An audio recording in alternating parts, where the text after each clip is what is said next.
really, a practice rooted in centuries of tradition. It touches almost every family, in those moments of loss and love. We're talking about Islamic burial rites, specifically for women. Yes, and the shrouding process in particular. Exactly. So, our goal here in this deep dive is to really unpack the steps involved in the shrouding itself. We're drawing straight from a really detailed guide that lays it all Allahu out. Akbar. And what's amazing about this source is just the sheer precision. I mean, it's not simply a list of instructions. Right. It feels like more than that. It absolutely is. It's Yeah. this meticulously detailed framework, and you can sense the deep reverence behind it.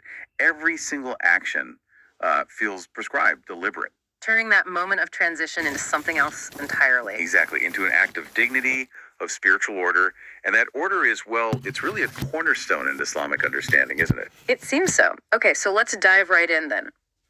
The guide points out a difference pretty much immediately, doesn't it? Between the garments for men and women. It does, yeah. Okay. For a man, the standard shroud is typically 3 pieces. Okay. You have the kameez, that's like a shirt or tunic. Then the izar, which wraps the lower body. And finally, the chadar, a large outer sheet. 3 pieces. Got it. But then, for a woman, it includes those same 3 garments, Uh-huh. but adds 2 more specific items. There's the sina band, a chest band, and the sar band, which is a head covering, like a veil. Ah, okay. So those 2 additions are key distinctions noted right there in the source. Precisely. It highlights that extra layer of consideration for modesty and care specific to women in these rites. It's really interesting how specific it gets right from the outset. So with those garments identified, Right. where does the actual process, the shrouding, begin? Like, what are the very first steps? Well, it starts with preparing the space, essentially. So the outermost cloth, the chadar, that large sheet, that gets spread out first, either on the bier or the bed. Okay, the base layer. Right.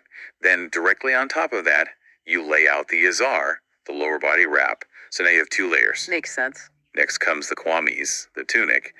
But interestingly, you only lay out the lower half of it initially.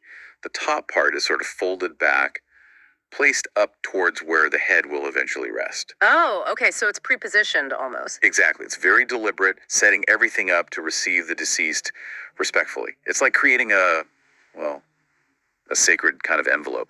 That layering makes a lot of sense when you explain it like that. So with those layers ready, what about the delicate part, placing the deceased onto them? How does that work, and when does the cornice get fully used? Right. So once the layers are set, the deceased is lifted very carefully from where the ritual washing, the ghusl, took place. Gently, I imagine. Oh, absolutely. Maintaining modesty throughout is paramount. The body is gently placed onto that prepared shroud. Then that upper part of the kormes that was folded back, that gets unfolded, brought over the head. The neck opening, it's called the girban, is aligned carefully around the neck, and the rest of the garment is smoothed down towards the feet. Covering the upper body. Exactly. It's all about dignity and ensuring complete covering. And then, crucially, once that kormes is properly in place, the cloth or wrapper that was used during the washing itself is removed. Ah, I see. So the cornice provides the first complete covering after the ritual washing. Precisely. It completes that state of ritual purity in a way. Okay, so moving on from the cornice, the source gives specific instructions for women regarding their hair and the sarband, the head covering. It seems like every detail matters here. It really does. Yeah. The guide specifies that the hair should be divided into 2 sections, like 2 braids or strands. Okay. And these sections are then laid over the kormes on the chest, one section on the right side, the other on the left. Placed on top of the tunic. Yes. It's quite symbolic, reinforcing that sense of completeness and respectfully containing the body. After the hair is arranged, the sarband, the head covering, is placed over the head and the hair. Right. And here's detail from the source that really struck me.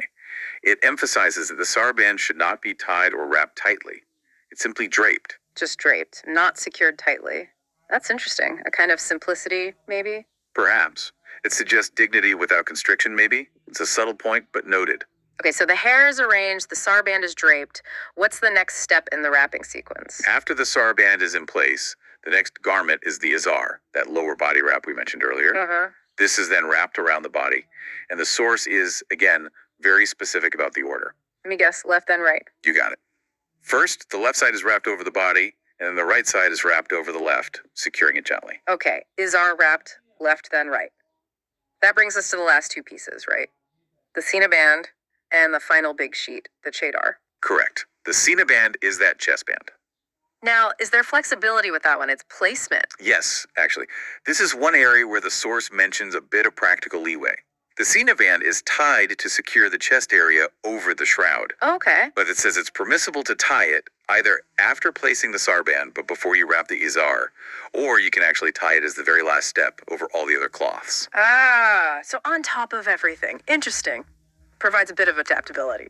It seems so, maybe depending on circumstance or preference slightly. And then, to finish the entire process, the chadar, that large outer sheet, is wrapped around the body.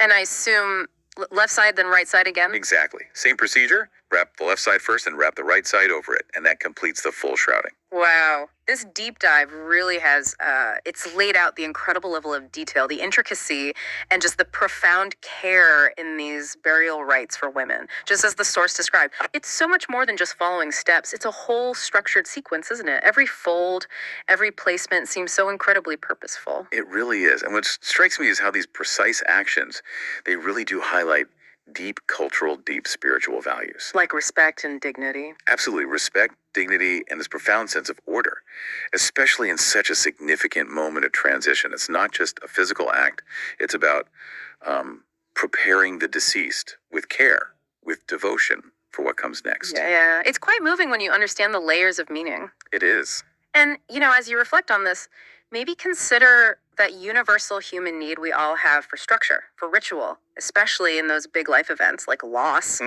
Understanding this kind of detail, the meaning packed into traditions like this one, it can really deepen your appreciation for how different cultures, different faiths approach these profound shared human moments. Something to think about.